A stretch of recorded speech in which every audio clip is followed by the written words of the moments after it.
What's up, guys? We are back for another video, and it is going to be picks 21 through 32 and projecting their rookie season in today's video. We are going to go in reverse order as we always do, which means we are going to be starting with Joe Tryon from the Bucks, and we are going to be finishing with Kwity Paye, the edge from the Colts. So we're going to be breaking out everything they can do to be successful, why they will be successful, and what could potentially go wrong. Now, before we get started, please like the video and subscribe to the channel, as each only take a second to do, and it would be very much appreciated. Now let's begin.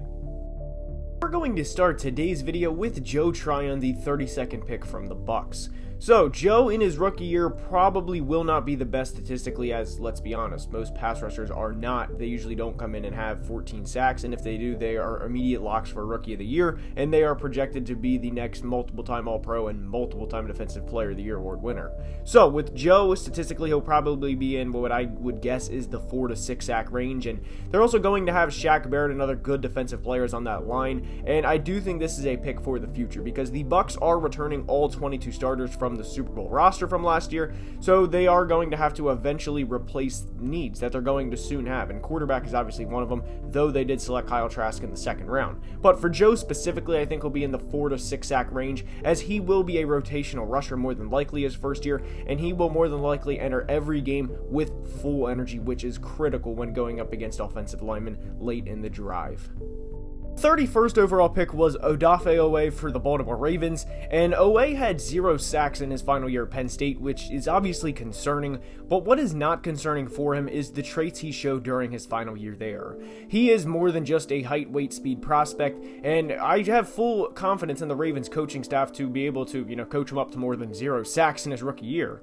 Now, I don't think he's going to have 18 sacks. I mean, that's, like as we said, it's unrealistic, but I do think he will eventually become a good pass rusher for this team. I don't want to say multiple Pro Bowls because that's obviously very lofty expectations, but he can be a solid pass rusher during his time in the Charm City.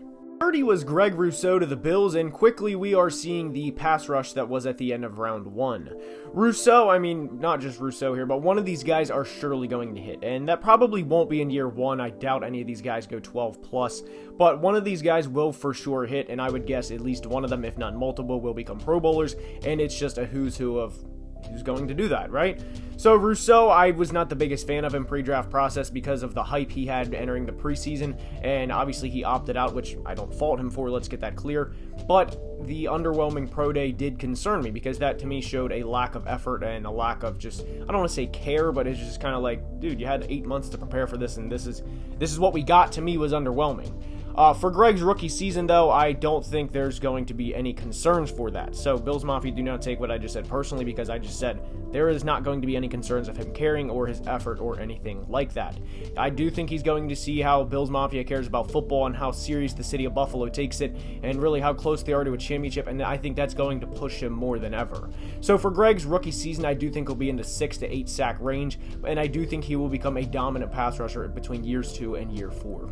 29 was Eric Stokes, the corner to the Packers, and I'm going to be honest, I mean, it's a rookie corner, and you have Jair Alexander on the other side, and Jair can be argued as the best corner in the entire NFL. So Packers fans, because I am not huge on Eric Stokes, please do not take that like I absolutely hate the Packers. I mean, I am a Vikings fan, but I am saying Jair could very well be considered the best in the league. So definitely take that into consideration. But I do think Eric Stokes will go through a lot of growing pains as a rookie. I mean, what corner doesn't? And Jalen Ramsey, I mean, he went through a little himself, but nothing crazy, right?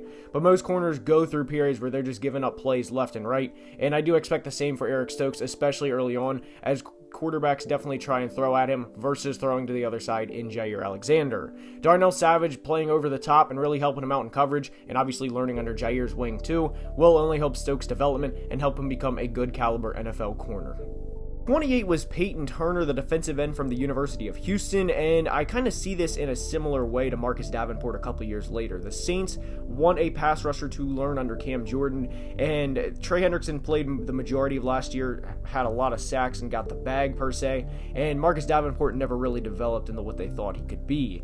So can Payton be that guy is going to be the long-term question, and for this year, I think he'll get a couple of opportunities on 3rd and long, but I don't think he's going to be this this big, huge day one starter that comes in and just tears the league apart, because he was a second-team All-AAC player last year, and it's not like he was a unanimous All-American, and he was this surefire top 5 pick that might have had a condition that drove his stock down. And I think this is definitely a developmental pick, and Saints fans, I think you would agree with this, and how well Cam can teach him and let him learn under his wing will be critical in Payton Turner's development. 27 was Rashad Bateman of the Ravens, and this was my favorite fit in the entire draft. So I'm going to be open and honest, I don't think Rashad will win the Rookie of the Year award, strictly because there are so many quarterbacks, and the Rookie of the Year award and the MVP, they are more biased towards quarterbacks, and everyone I think can acknowledge that. And not to take away from any quarterbacks this year, but I do think whether it be Trevor, Zach Wilson, or any of them, I do think one of them are going to win over Rashad. I mean, Rashad would have to probably put up 1,500 yards and 10 touchdowns in order to do that, and I don't think that's going to happen in that offense. There are a lot of mouths to feed, from J.K. Dobbins to Mark Andrews to Lamar himself, and of course Marquise Brown. So from a statistical standpoint and fantasy standpoint, Rashad probably won't be the best option, but I do think he could finish 2021 with around 700 yards and 6 to 8 touchdowns.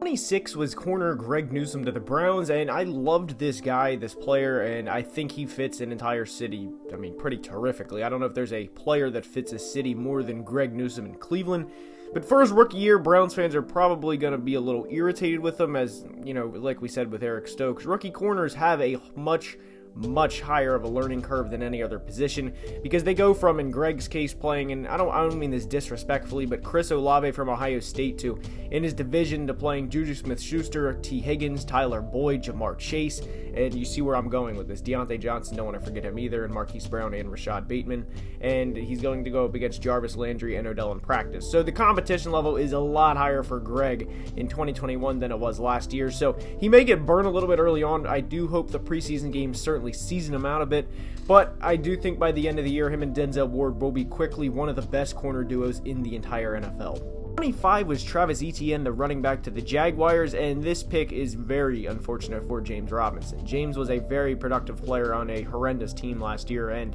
he's going to get the short end of the stick because they didn't spend a first-round pick to play James Robinson over him. Now, from a production standpoint, I don't know if Travis is going to go over 1,000 rushing yards as a rookie.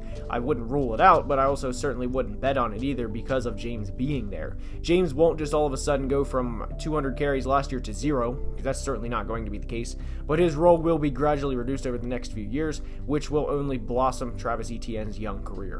Back-to-back running backs, we go with Najee Harris to the Pittsburgh Steelers, and like Greg Newsome with Cleveland, I do think Najee is a perfect representation of the city of Pittsburgh. For Najee's rookie year, though, I do think they are going to lean on him pretty heavily, as their running game was not good last year, and they tried to substitute short, quick passes for the run game, and that is why Juju Smith-Schuster had a career low in yards per reception last year.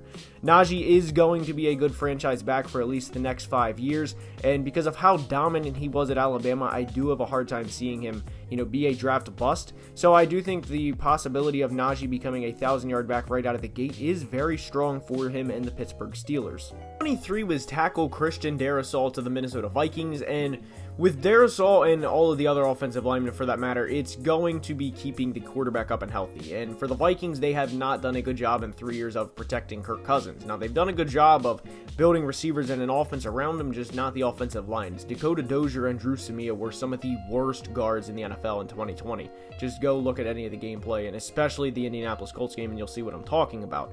So for Darasol, we're probably going to have an offensive line of him, Wyatt Davis, Garrett Bradbury, and Brian O'Neill on the right side, along with Ezra Cleveland at guard. So it's a much improved offensive line, and Darasol's main job is to keep Kirk up and healthy and to keep the running game going strong, led by, of course, Dalvin Cook. 22 was Caleb Farley to the Titans, and this may be the shortest segment in today's video. Caleb, the goal for him is to get healthy, and he had back surgery in the pre-draft process, and that's why he slid to 22. There's no way, if everything checked out healthy and he didn't have the surgery, he would have went before 22. So the Titans are getting a good player like they did 2 years ago with Jeffrey Simmons, and for Caleb, it is to get healthy and to eventually contribute to this team. And Caleb, I'm going to say this for myself and everyone that watches this video, we wish you nothing but the best. Now we go to pick 21 and the final one for today's video, and it is Kwity Paye to the Colts. So Kwity is going to try to be, I don't want to say the next Dwight Freeney, but he is going to try and be the next good pass rusher for the Indianapolis Colts.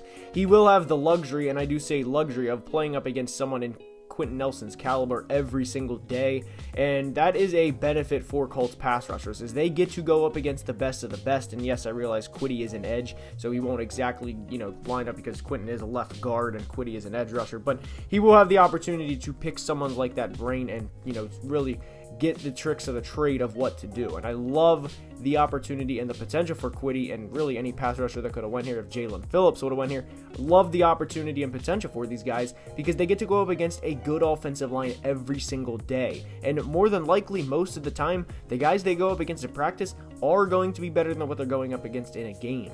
So I love the long-term potential for Kwity, even if he does not necessarily pan out right away. I do think he will become a consistent double-digit sack player over the course of his hopefully long NFL career. And with that being said, that is all we're going to have for today's video. I hope you enjoyed. I've been trying to get as many videos out as possible. If you're still watching, please comment any video suggestion. Let me know what you think. And the second channel will be coming back again with as many videos as we produced in the pre-draft process. The second channel I have not uploaded in like a month or two, so I will be making an announcement on that in the community tab. So as always, I cannot thank you guys enough for the support. Until next time, have a great day. Love you guys. Deuces. Peace.